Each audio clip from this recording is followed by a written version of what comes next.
just all throughout every like school year, every single person was like, yep, he's the gay kid, he just hasn't announced it yet.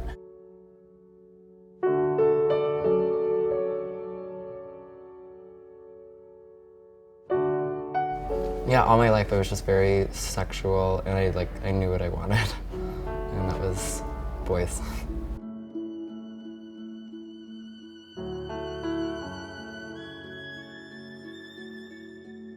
I think my mom knew me better than I knew me, so we never ever had a conversation of like, Mike, maybe you should do sports. She would buy me Barbies my whole life. Like, I don't think my mom was in denial about it. My mom just didn't really feel a need to like talk about it. She's like, that's my son, he's creative, he loves what he does, and I'm not gonna change him. I was like reported missing for 3 days because I absolutely hated and feared my dad. He was very violent and abusive, and when he saw me, I had jet black hair down to my like bangs that were jet black, like down to my chin. I had piercings, I had blue eyeshadow.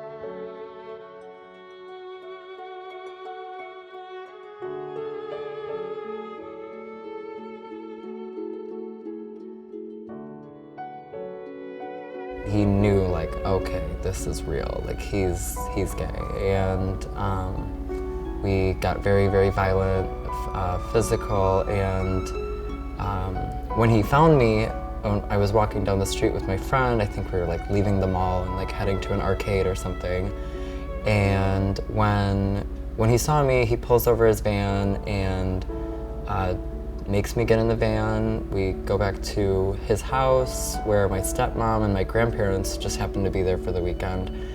And he put a bucket down on the ground and, you know, upside down just for me to sit on, and pulled out clippers and buzzed my head. I had bruises all over my body.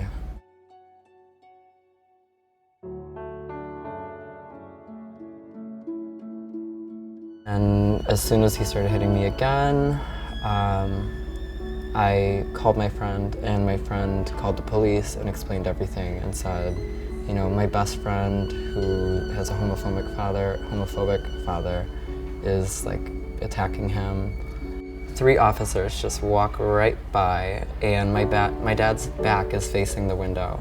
And I think he did another swing on me that I probably, you know, asked for.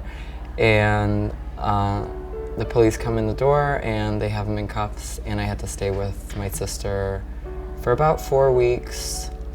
My mom was schizophrenic and in and out of mental hospitals, but when she went back to her apartment after they somewhat stabilized her, I stayed with her for a week or so.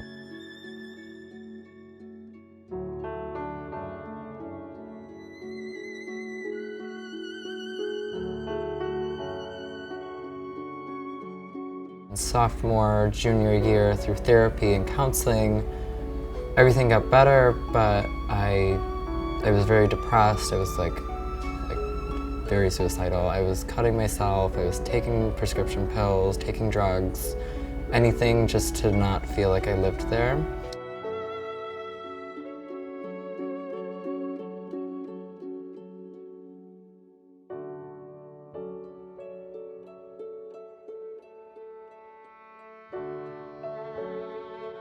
At the end of my junior year, where my drug problem like took me to having to go to rehab, I then found like it's easier not to fight anymore and just to go with it, and I took school more seriously.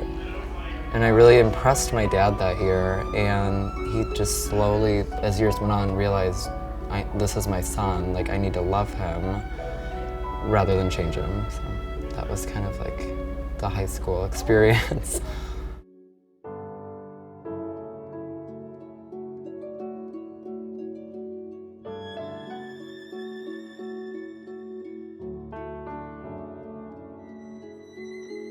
But as long as you listen to like your intuition and you know what you're destined for, like you're doing the right thing.